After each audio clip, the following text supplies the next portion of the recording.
Assalamualaikum warahmatullahi wabarakatuh. Selamat pagi.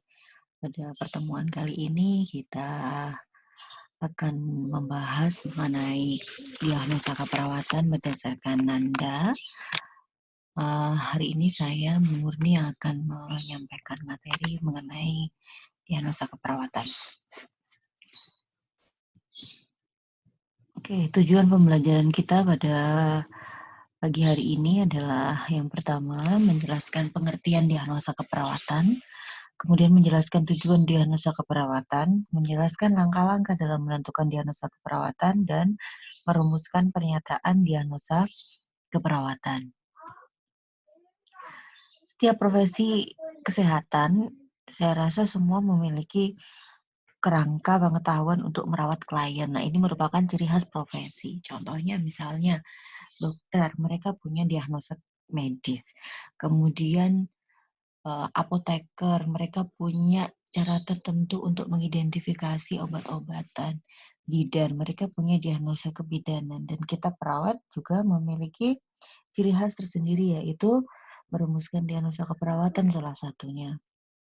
Nah, karena setiap profesi memiliki ciri khas tersendiri untuk merawat klien, maka diperlukan adanya sebuah kolaborasi. Nah, kolaborasi ini tujuannya apa? Tujuannya supaya tidak terjadi overlapping di antara profesi dalam memberikan asuhan. Jadi, supaya asuhan yang diberikan tidak tumpang tindih. Nah, perlu kita ketahui bahwasanya sekarang ranah asuhan kita adalah pasien center care.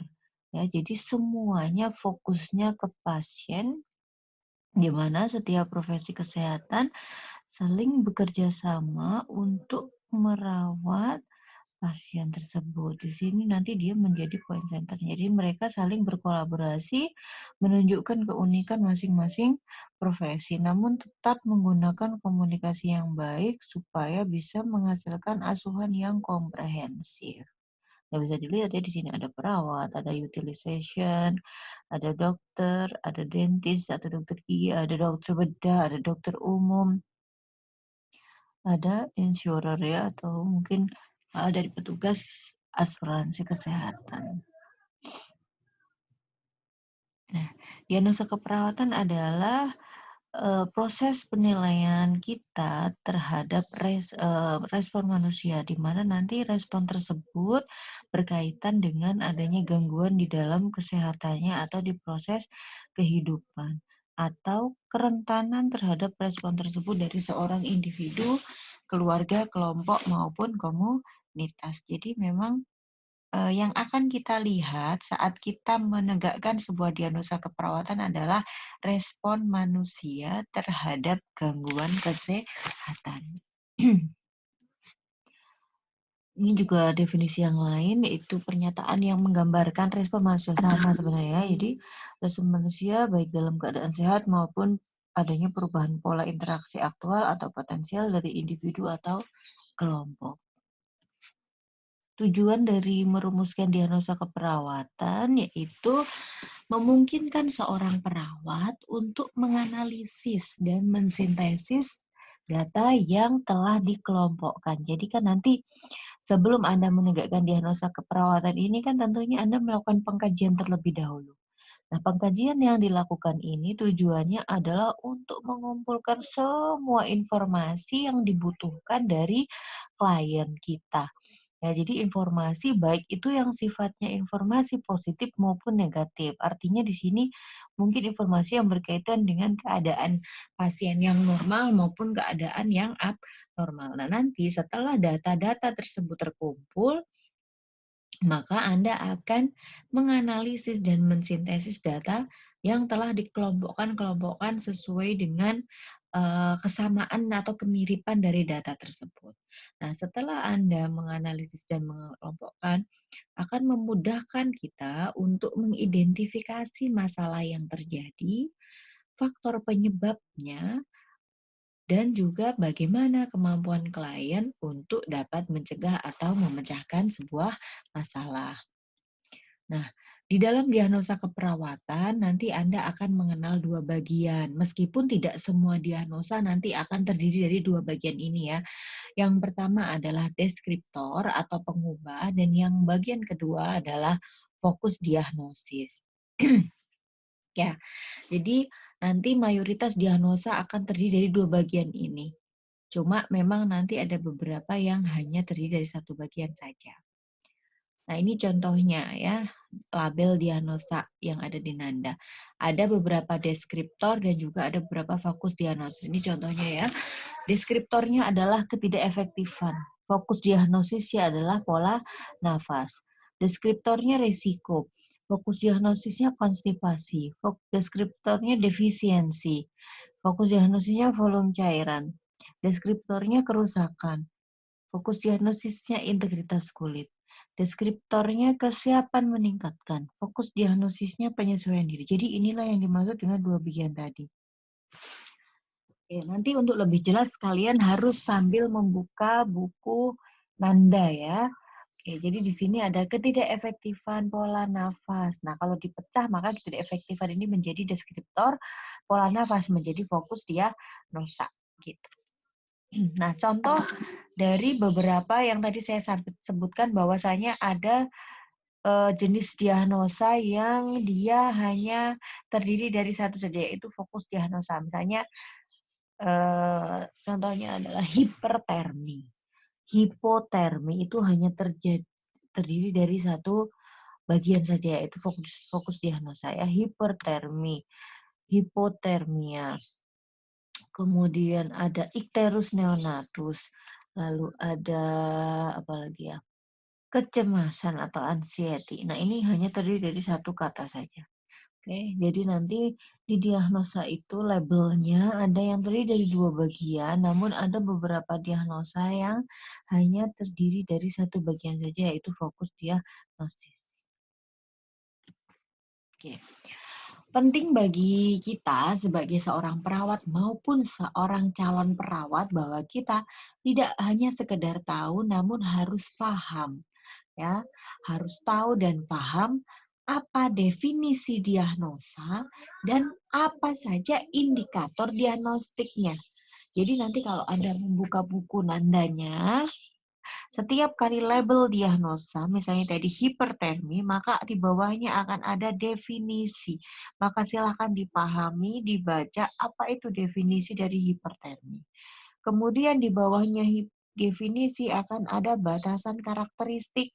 Itulah yang disebut dengan indikator diagnostik. Ya, jadi nanti batasan karakteristiknya silakan dibaca. Mungkin tidak semua jenis diagnosa nanti ada batasan karakteristik, namun nanti tetap harus menyesuaikan ya. Nah, sebelum kita menegakkan diagnosa, maka kita harus paham dulu apa makna dari diagnosa itu dan apa saja penciri dari diagnosanya. Ya, oke. Nah, indikator diagnostik seperti yang saya sampaikan tadi, isinya adalah adanya batasan karakteristik dan juga faktor yang berhubungan untuk diagnosa yang aktual ataupun faktor resiko untuk diagnosa resiko. Jadi ini adalah indikator. Jadi nanti di bawah definisi itu akan ada bagian-bagian lain ya. Jadi itulah yang disebut dengan indikator diagnostik. Nah, ini beberapa istilah ya. Diagnosa keperawatan ini penjelasannya yaitu berupa masalah, kekuatan, atau resiko yang diidentifikasi pada klien, keluarga, kelompok, dan komunitas. Nah, batasan karakteristik itu apa? Batasan karakteristik itu nanti adalah isinya tanda atau gejala, baik dia objektif maupun subjektif, yang Anda temukan di pasien, Anda akan cocokkan dengan batasan karakteristik ini.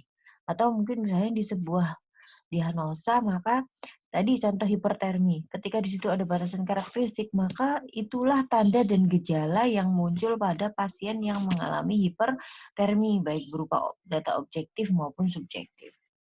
Faktor yang berhubungan adalah penyebab atau faktor yang berkontribusi menimbulkan masalah, atau kita sebut juga faktor etiologi. Faktor resiko adalah faktor yang menentukan atau sebagai determinan dari peningkat resiko tadi ya. Kemudian populasi berisiko, jadi nanti di indikator diagnostik, selain batasan karakteristik, faktor yang berhubungan, faktor berisiko juga nanti akan kalian temukan populasi berisiko dan juga kondisi terkait ya. Maka di sini saya beri warna merah. Karena nanti mungkin ini tidak muncul di semua label diagnosa. Nah, populasi berisiko ini apa? Ini adalah kelompok individu yang sama karakteristiknya yang menyebabkan masing-masing anggotanya rentan terhadap respon manusia tertentu. Kondisi terkait ini berkaitan dengan diagnosa medisnya, berkaitan dengan cedera, berkaitan dengan prosedur medis, berkaitan dengan alat-alat medis, atau mungkin berkaitan dengan agen-agen pengobatan atau agen farmasetika.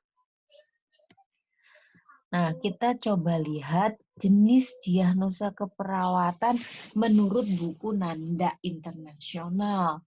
Ada 4 jenis diagnosa nanti ya yang akan kita kenal. Yang pertama adalah diagnosa berfokus masalah.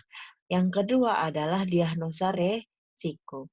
Diagnosa berfokus masalah merupakan sebuah penilaian klinis tentang respon manusia yang tidak diinginkan terhadap gangguan kesehatan atau yang terdapat dalam proses kehidupan dari individu, keluarga, kelompok, ataupun komunitas. Jadi nanti di diagnosa berfokus masalah ini permasalahannya sudah aktual terjadi atau memang saat itu sudah teralami oleh pasien. Kemudian diagnosa resiko. Apakah diagnosa risiko? Diagnosa risiko merupakan penilaian klinis mengenai kerentanan ya. Jadi karena ini risiko nanti diidentifikasikan dengan kerentanan dari individu, keluarga, kelompok, komunitas untuk mengembangkan respon manusia yang tidak diinginkan terhadap gangguan kesehatan atau proses kehidupan. Jadi kalau resiko dia belum terjadi, tapi sudah rentan mengalami. Jadi ini nanti kaitannya dengan dia mengalami kerentanan tertentu terhadap kondisi penyakit ya. Oke. Kemudian diagnosa promosi kesehatan. Nah, kalau diagnosa promosi kesehatan ini merupakan diagnosa yang positif. Jadi nanti diagnosa itu tidak harus selalu yang sifatnya negatif. Dia bisa juga bersifat positif. Diagnosa promosi kesehatan merupakan penilaian klinis tentang motivasi dan juga keinginan dari individu ya untuk meningkatkan kesejahteraan dan mengaktualisasikan potensi kesehatan manusia. Maka disebut dengan diagnosa promosi kesehatan. Kalau zaman dulu diagnosanya ini disebut diagnosa wellness atau diagnosa sejahtera.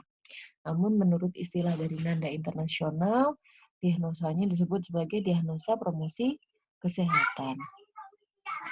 Diagnosa yang juga nanti akan Anda temui di dalam buku Nanda Internasional adalah diagnosa sindrom, yaitu penilaian klinis mengenai sekelompok diagnosis tertentu yang terjadi secara bersama-sama dan sebaiknya ditangani melalui tindakan yang sama. Jadi nanti di dalam diagnosa sindrom ini Anda akan melihat beberapa kumpulan dari jenis beberapa diagnosa yang muncul pada pasien, maka nanti bisa bergabung menjadi sindrom. Nanti Anda akan kenal sindrom nyeri akut, sindrom nyeri kronis, atau mungkin ketemu dengan sindrom trauma perkosaan, dan lain sebagainya ya. Oke, bagaimana cara menuliskan atau komponen dari diagnosa berfokus masalah ya. Jadi untuk diagnosa berfokus masalah komponennya terdiri dari batasan karakteristik dan faktor yang berhubungan atau nanti mungkin di dalamnya ada populasi berisiko dan juga kondisi terkait ya. Jadi batasan karakteristik akan tetap ada. Kemudian di sini ada faktor yang berhubungan. Nah, nanti di faktor yang berhubungan ini di dalamnya akan ada populasi terkait dan juga populasi beresiko. Kemudian untuk diagnosa promosi kesehatan umumnya hanya umumnya hanya berisi batasan karakteristik saja. Ya, jadi dia selain definisi, isinya hanya batasan karakteristik. Tidak akan ada faktor yang berhubungan. Jadi nanti Anda hanya melihat apa sih batasan karakteristiknya. Lalu untuk diagnosa risiko juga sama, setelah definisi Anda tidak akan melihat adanya batasan karakteristik. Namun setelah definisi Anda hanya akan melihat jejeran faktor risiko yang mungkin menyebabkan kerentanan pada si pasien ya.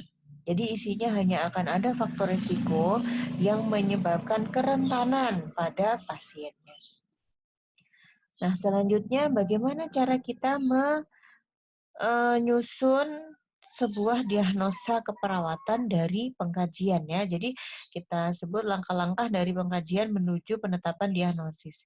Yang pertama kita lakukan pengkajian kan jelas ya, membutuhkan apa saja untuk pengkajian berarti membutuhkan alat bantu berupa mungkin format pengkajian, bisa jadi sebuah apa ya namanya instrumen pengkajian yang lain, misalnya butuh alat-alat untuk pemeriksaan fisik dan lain sebagainya.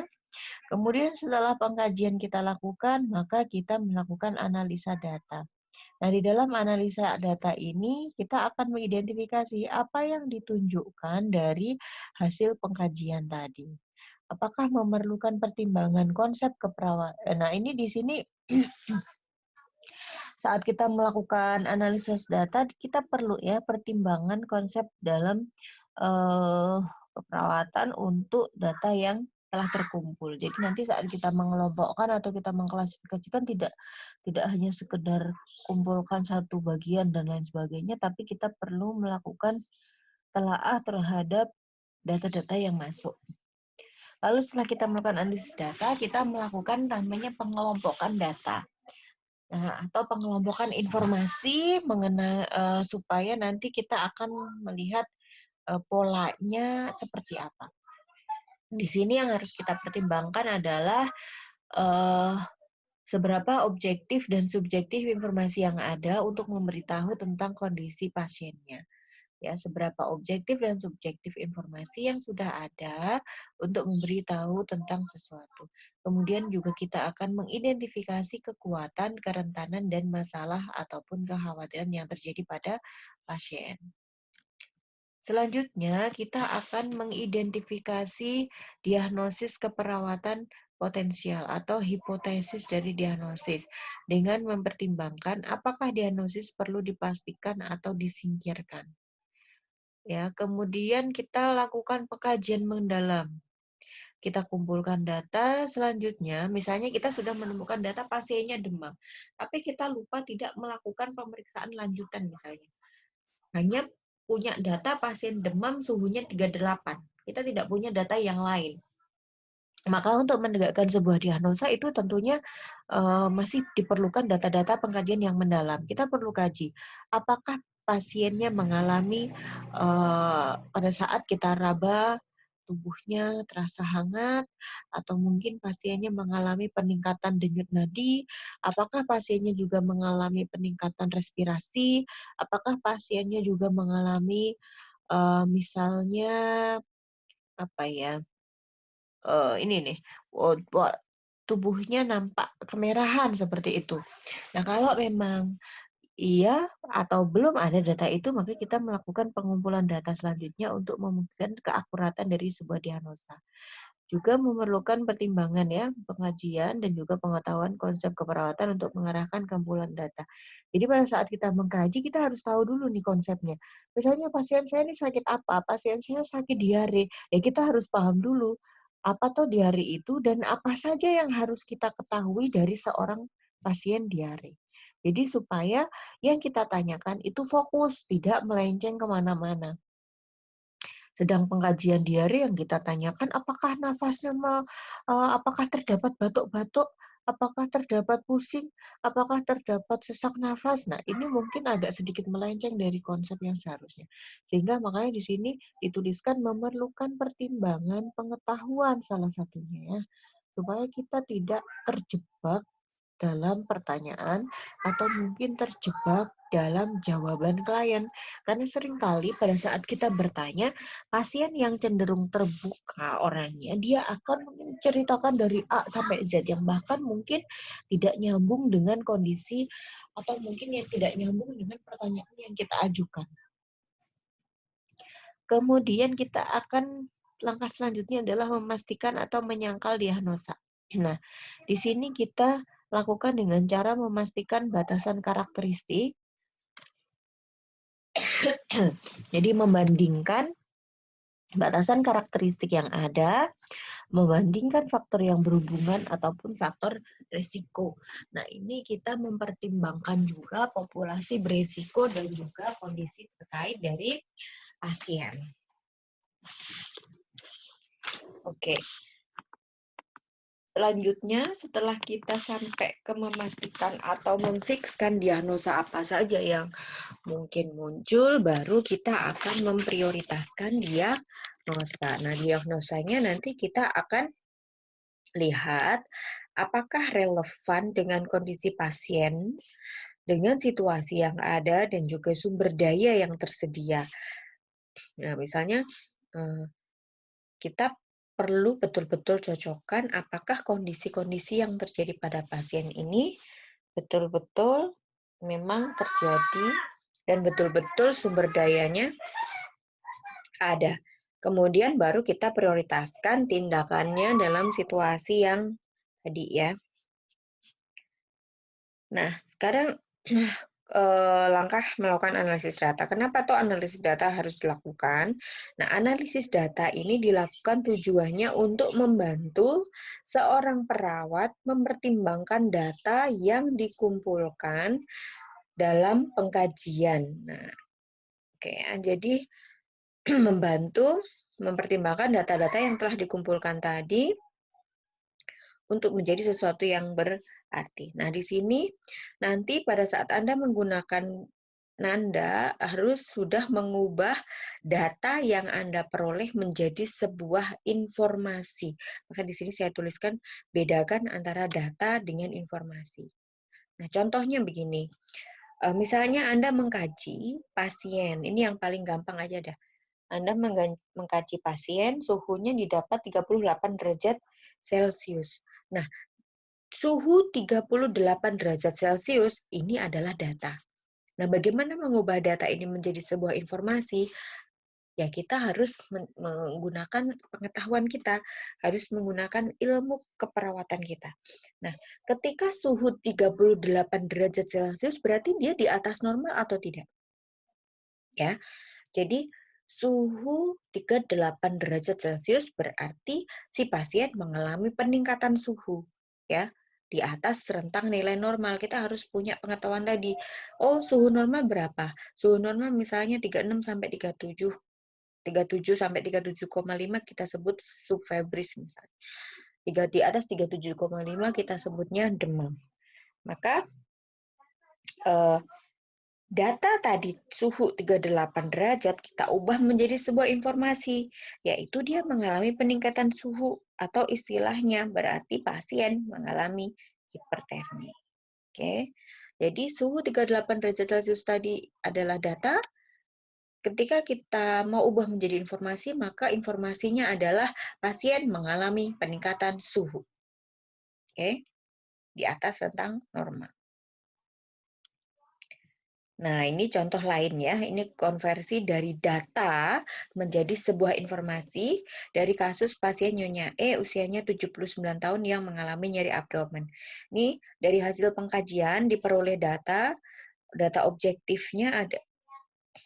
objektifnya adalah wanita berumur 79 tahun, body mass index-nya atau indeks massa tubuhnya 16,7, penurunan 5 kg dalam 6 bulan terakhir, kemudian perilakunya meringis, kemudian tampak melindungi perut sebelah kanan.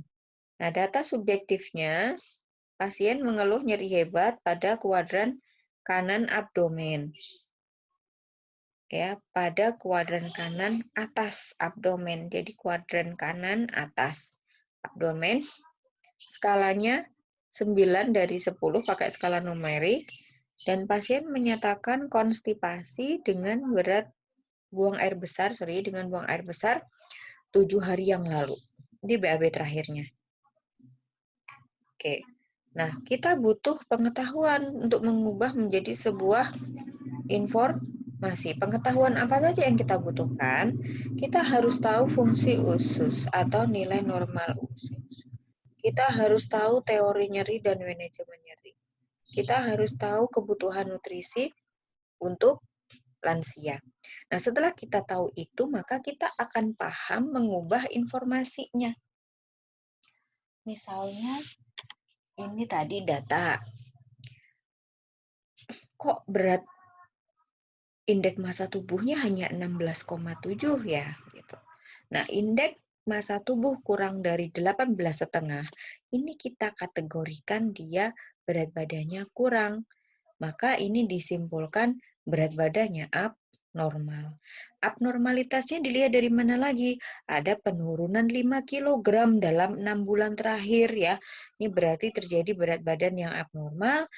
Nilai BMI 16,7 kita sebut dengan berat badan kurang. Skala nyeri 9 dari 10 kita sebut dengan level nyerinya tinggi atau nyeri berat. Ada perilaku melindungi perut kanan, meringis, kemudian skala nyeri hebat, ini masuk ke informasi ini. Ya. BAB terakhir 7 hari yang lalu, ini tidak akan Anda temukan di batasan karakteristik Anda. Jadi kita harus simpulkan, fungsi usus normal kayak bagaimana?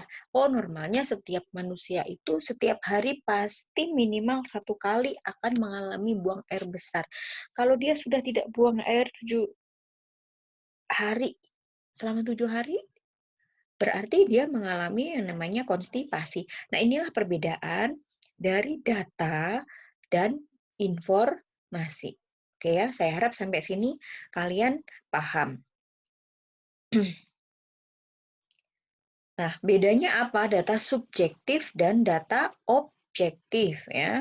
Data subjektif itu adalah data yang dipengaruhi perasaan atau keyakinan dari si pasien.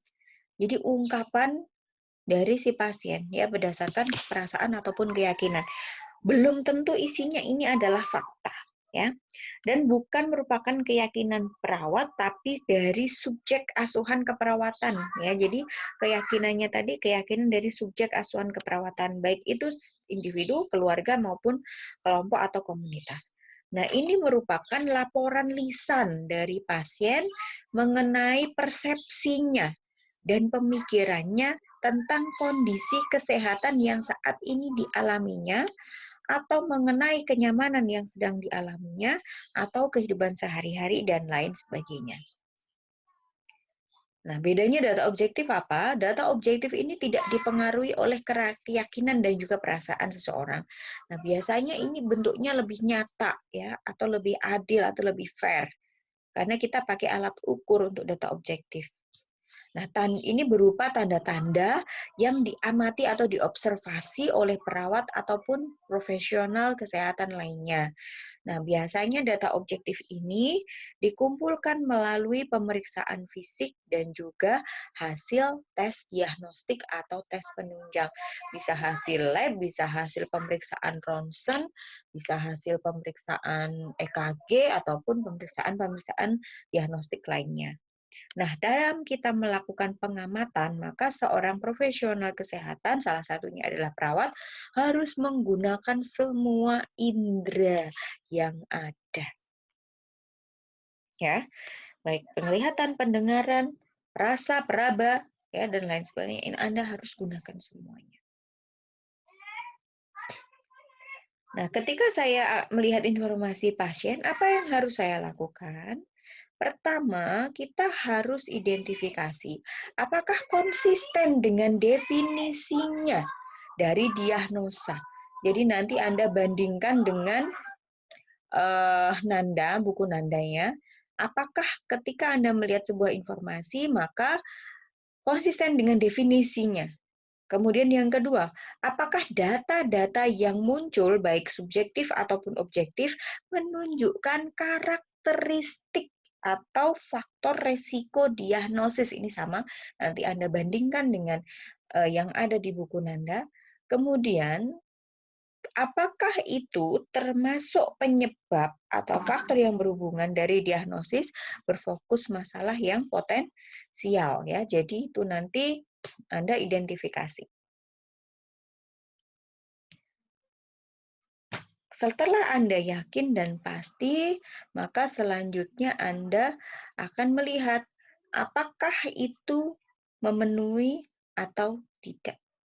Jika tidak memenuhi atau tidak didukung oleh data di atas, maka berarti diagnosa yang atau mungkin data-data yang tadi Anda temukan, informasi-informasi yang Anda uraikan tidak sesuai untuk pasien. Jadi prosesnya ini yang disebut dengan proses berpikir kritis atau kita sebut dengan diagnostic reasoning atau critical thinking sebelum kita menegakkan sebuah diagnosa.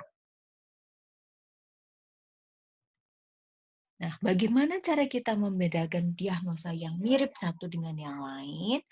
Maka, apabila kita melihat informasi pasien dalam diagnosa keperawatan yang sama, kita buat beberapa pertanyaan. Yang pertama, apakah diagnosis memiliki fokus yang sama atau berbeda? Yang kedua, apabila memiliki fokus yang sama, apakah yang satu lebih terfokus atau spesifik dari yang lain? Nah, ini biasanya kalian harus memulai dari tadi ya, melihat definisinya dulu. Setelah definisinya misalnya, loh kok bisa sama ya, ini definisi bisa masuk semua ke diagnosa A, bisa masuk juga ke diagnosa B. Setelah Anda mengidentifikasi apakah diagnosisnya misalnya sudah sama nih misalnya, masih sama. Kemudian Anda berikutnya adalah melihat batasan karakteristik dari yang sudah tadi Anda temukan. Misalnya ada informasi pasien demikian, maka Anda kok baca definisinya, oh bisa masuk diagnosa A, bisa masuk diagnosa B dari definisinya. Setelah Anda lihat dari definisinya, selanjutnya bandingkanlah batasan karakteristik. Ya, Anda lihat apakah yang satu lebih terfokus atau lebih spesifik dari yang lain. Data-data yang muncul di pasien atau informasi-informasi yang ada di pasien tadi, coba diidentifikasi. Lebih banyak muncul di diagnosa yang mana? Apakah muncul di diagnosa A ataukah muncul di diagnosa B? Kemudian, pertanyaan berikutnya yang harus dipertimbangkan adalah apakah satu diagnosis yang berpotensi mengarah ke yang lain telah teridentifikasi? Atau apakah justru dapat menjadi faktor penyebab dari diagnosis yang lain? Nanti bisa jadi satu diagnosis akan menjadi penyebab diagnosis yang lain. Contohnya, kekurangan volume cairan berhubungan dengan diare. Nah, diare ini bisa tegak menjadi diagnosa sendiri, kekurangan volume cairan bisa tegak menjadi sebuah diagnosa sendiri. Namun nanti pada suatu kondisi, diare ini bisa menjadi penyebab dari kekurangan volume cairan. Ya, itu contohnya, contoh realnya. Nah, untuk paham apakah dia berada di fokus yang sama atau tidak, apakah dia berada di area yang sama atau tidak, maka Anda harus memahami dulu domain dan kelas taksonomi di Nanda. Nanti silahkan dibuka ya buku Nandanya. Ada 13 domain dari health promotion atau promosi kesehatan sampai growth and development atau pertumbuhan dan perkembangan. Jadi ada 13 domain di situ. Nah, setiap domain, ini domain yang berwarna biru. Ya. Setiap domain ini terdapat kelas-kelas ya. Jadi misalnya domain promosi kesehatan hanya terdapat 2 kelas, yaitu health awareness dan health management. Kesadaran terhadap kesehatan dan manajemen kesehatan. Nutrisi ada 5 kelas. Kelas ingesti atau kelas makan, kelas digestif, kelas absorpsi, kelas metabolisme, dan kelas hidrasi. Eliminasi ada 4 kelas. Ada fungsi urinari, ada fungsi gastrointestinal, ada fungsi integumen, ada fungsi pernapasan. Ya, jadi itu nanti silahkan Anda pahami dulu. Kalau bisa syukur-syukur hafal dari 13 domain ini dan kelas-kelasnya. Kalau tidak hafal ya tinggal dibuka buku Nandanya. Ada, nanti silahkan dicari ya. Ini punya saya kebetulan nandanya pakai bahasa Inggris, jadi mohon maaf ininya yang saya tampilkan domainnya bahasa Inggris. Tapi kalau Anda punya buku Nanda yang versi terjemahannya dari EGC, Anda bisa lihat yang versi bahasa Indonesianya. Bagaimana cara menulis pernyataan dari diagnosis keperawatan? Contoh pertama itu di diagnosa berfokus masalah. Cara menuliskannya adalah fokus dari diagnosis, kemudian dituliskan berhubungan dengan, tuliskanlah faktor yang berhubungan di dalam Nanda tadi, dibuktikan oleh batasan karakteristik berarti yang Anda tuliskan. Jadi di sini ada fokus diagnosis, berhubungan dengan apa, yang Anda tuliskan adalah faktor yang berhubungan di dalamnya, dibuktikan oleh, nah ini sebenarnya insidental atau mungkin tidak wajib. Jadi Anda boleh hanya menulis fokus diagnosis dan faktor yang berhubungannya saja. Ini tidak dituliskan tidak masalah. Diagnosis risiko yang dituliskan faktor diagnosis yang dibuktikan oleh faktor risikonya Anda tuliskan. Nanti saya berikan contohnya. Diagnosis promosi kesehatan yang Anda tulis hanya fokus diagnosisnya, yang dibuktikan oleh yang Anda tuliskan adalah batasan karakteristik. Ya, jadi ini hampir sama. Diagnosa risiko dan promkes bedanya adalah dibuktikannya, ini bagian pembuktiannya. Kalau untuk diagnosa risiko yang dilihat adalah faktor risiko, untuk diagnosa promkes yang dilihat adalah batasan karakteristik. Bagaimana mengidentifikasi dan memvalidasi kebenaran dari sebuah diagnosa? Yang pertama, apakah mayoritas batasan karakteristik atau faktor risiko ada pada pasien? Contoh, Anda mau menegakkan diagnosa hipertermi, tapi ternyata tidak ada data suhu pasiennya di atas normal. Artinya pada saat Anda ukur suhunya hanya 36. Apakah itu bisa untuk menegakkan diagnosa hipertermi? Ya, saya rasa tidak bisa, karena data mayor dari hipertermi adalah demam.